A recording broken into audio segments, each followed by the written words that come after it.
Chapter 7 of Peter the Great by Jacob Abbott. Conclusion of the Tour, 1697.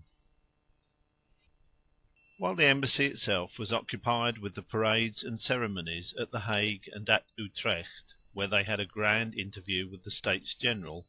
and at other great political centres, Peter travelled to and fro about Holland, visiting the different ports, and examining the shipping that he found in them, with the view of comparing the different models, for there were vessels in these ports from almost all the maritime countries of Europe. His attention was at last turned to some English ships, which pleased him very much. He liked the form of them better than that of the Dutch ships that he had seen. He soon made the acquaintance of a number of English shipmasters and ship carpenters, and obtained from them, through an interpreter of course, a great deal of information in respect to the state of the art of shipbuilding in their country. He heard that in England naval carpentry had been reduced to a regular science, and that the forms and models of the vessels built there were determined by fixed mathematical principles, which every skilful and intelligent workman was expected to understand and to practise upon, whereas in Holland the carpenters worked by rote, each new set following their predecessors by a sort of mechanical imitation, without being governed by any principles or theory at all.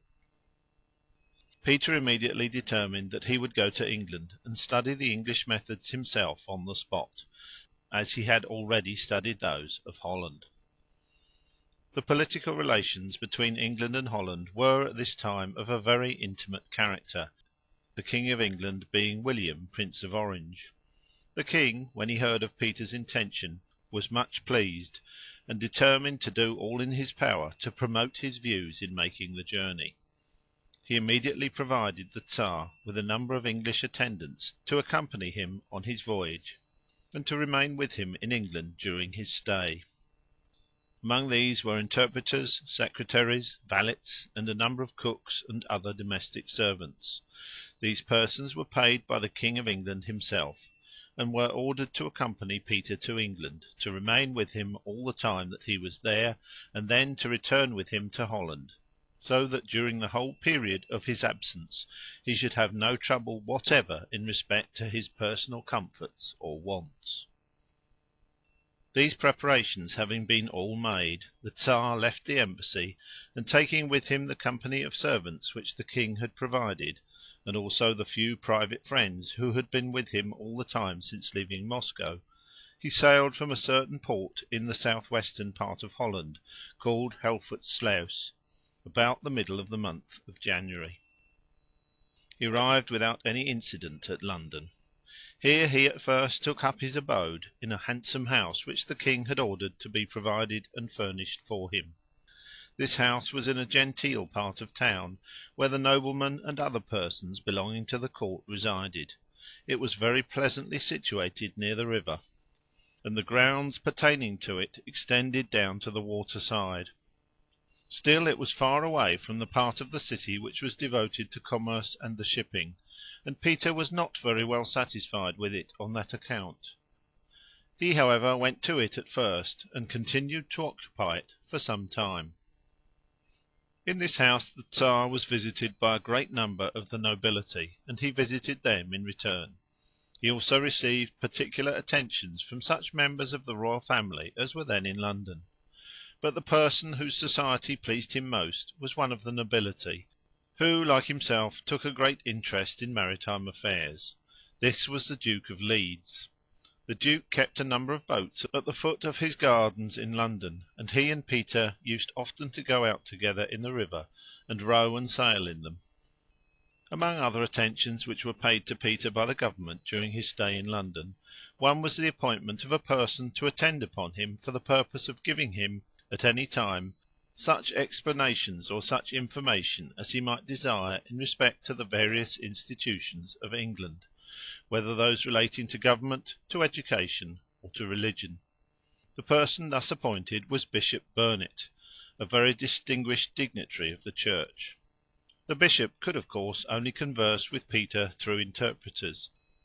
but the practice of conversing in that way was very common in those days, and persons were specially trained and educated to translate the language of one person to another in an easy and agreeable manner. In this way Bishop Burnet held from time to time various interviews with the Tsar, but it seems that he did not form a very favourable opinion of his temper and character. The bishop, in an account of these interviews which he subsequently wrote, said that Peter was a man of strong capacity, and of much better general education than might have been expected from the manner of life which he had led, but that he was of a very hot and violent temper, and that he was very brutal in his language and demeanour when he was in a passion. The bishop expressed himself quite strongly on this point, saying that he could not but adore the depth of the providence of God that had raised such a furious man to so absolute an authority over so great a part of the world. It was seen in the end how wise was the arrangement of Providence in the selection of this instrument for the accomplishment of its designs, for the reforms which, notwithstanding the violence of his personal character and the unjust and cruel deeds which he sometimes performed, Peter was the means of introducing, and those to which the changes he made afterward led, have advanced, and are still advancing, more and more every year, the whole moral, political, and social condition of all the populations of Northern Europe and Asia, and have instituted a course of progress and improvement which will, perhaps, go on without being again arrested to the end of time. The bishop says that he found Peter somewhat curious to learn what the political and religious institutions of England were, but that he did not manifest any intention or desire to introduce them into his own country. The chief topic which interested him, even in talking with the bishop, was that of his purposes and plans in respect to ships and shipping. He gave the bishop an account of what he had done, and of what he intended to do, for the elevation and improvement of his people, but all his plans of this kind were confined to such improvements as would tend to the extension and aggrandisement of his own power. In other words, the ultimate object of the reforms which he was desirous of introducing was not the comfort and happiness of the people themselves, but his own exaltation and glory among the potentates of the earth as their hereditary and despotic sovereign. After remaining some time in the residence which the king had provided for him at the court end of the town, Peter contrived to have a house set apart for him below bridge, as the phrase was, that is, among the shipping. There was but one bridge across the Thames in those days, and the position of that one, of course, determined the limit of that part of the river and town that could be devoted to the purposes of commerce and navigation, for ships, of course, could not go above it. The house which was now provided for Peter was near the royal shipyard. There was a back gate which opened from the yard of the house into the shipyard, so that Peter could go and come when he pleased. Peter remained in this new lodging for some time. He often went into the shipyard to watch the men at their operations, and while there would often take up the tools and work with them. At other times he would ramble about the streets of London in company with his 2 or 3 particular friends, examining everything which was new or strange to him, and talking with his companions in respect to the expediency or feasibility of introducing the article or the usage, whatever it might be, as an improvement into his own dominions. In these excursions Peter was sometimes dressed in the English citizen's dress, and sometimes he wore the dress of a common sailor. In the latter costume he found that he could walk about more freely on the wharves and along the docks without attracting observation,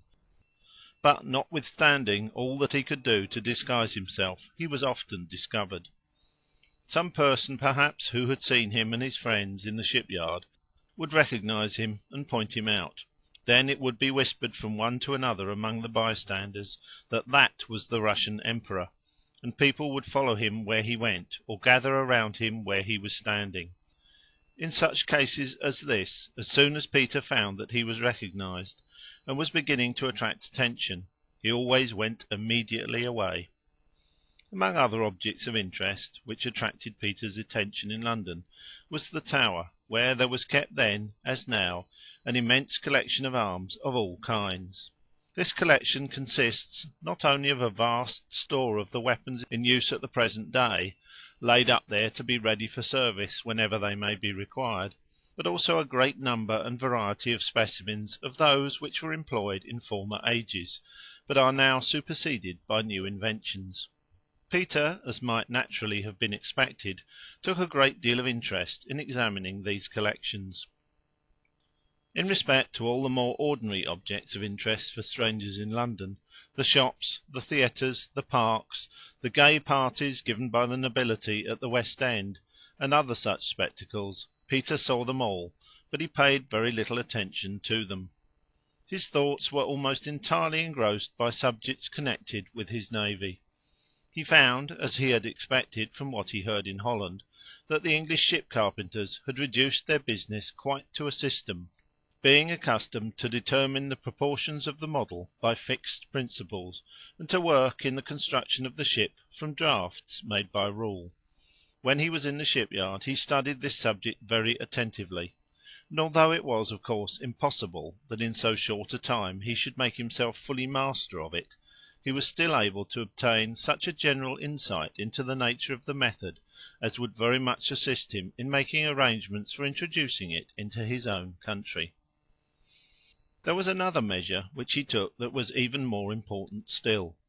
He availed himself of every opportunity which was afforded him, while engaged in the shipyards and docks, to become acquainted with the workmen, especially the head workmen of the yards, and he engaged a number of them to go to Russia and enter into his service there in the work of building his navy. In a word, the Tsar was much better pleased with the manner in which the work of shipbuilding was carried on in England than with anything that he had seen in Holland, so much so that he said he wished that he had come directly to England at first, inasmuch as now, since he had seen how much superior were the English methods, he considered the long stay which he had made in Holland as pretty nearly lost time. After remaining as long and learning as much in the dockyards in and below London as he thought the time at his command would allow, Peter went to Portsmouth to visit the Royal Navy at anchor there. The arrangement which nature has made of the southern coast of England seems almost as if expressly intended for the accommodation of a great national and mercantile marine. In the first place, at the town of Portsmouth, there is a deep and spacious harbour entirely surrounded and protected by land. Then, at a few miles distant, off the coast, lies the Isle of Wight, which brings under shelter a sheet of water not less than 5 miles wide and 20 miles long, where all the fleets and navies of the world might lie at anchor in safety. There is an open access to this sound both from the east and from the west, and yet the shores curve in such a manner that both entrances are well protected from the ingress of storms. Directly opposite to Portsmouth, and within this enclosed sea, is a place where the water is just of the right depth, and the bottom of just the right conformation for the convenient anchoring of ships of war. This place is called Spithead, and it forms one of the most famous anchoring grounds in the world. It is here that the vast fleets of the English navy assemble, and here the ships come to anchor when returning home from their distant voyages. The view of these grim-looking sea monsters, with their double and triple rows of guns, lying quietly at their moorings, as seen by the spectator from the deck of the steamer which glides through and among them, on the way from Portsmouth to the Isle of Wight, is extremely imposing. Indeed, when considered by a mind capable of understanding in some degree the vast magnitude and extension of the power which lies thus reposing there, the spectacle becomes truly sublime. In order to give Peter a favourable opportunity to see the fleet at Spithead, the King of England commissioned the admiral in command of the navy to accompany him to Portsmouth, and to put the fleet to sea, with a view of exhibiting a mock naval engagement in the Channel. Nothing could exceed the pleasure which this spectacle afforded to the Tsar. He expressed his admiration of it in the most glowing terms, and said that he verily believed that an admiral of the English fleet was a happier man than the Tsar of Muscovy. At length, when the time arrived for Peter to set out on his return to his own dominions, the King of England made him a present of a beautiful yacht, which had been built for his own use in his voyages between England and Holland. The name of the yacht was the Royal Transport. It was an armed vessel carrying 24 guns, and was well built and richly finished and furnished in every respect. The Tsar set sail from England in this yacht, taking with him the companions that he had brought with him into England, and also a considerable number of the persons whom he had engaged to enter into his service in Russia.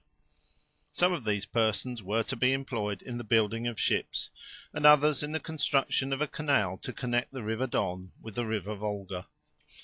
The Don flows into the Black and the Volga into the Caspian Sea,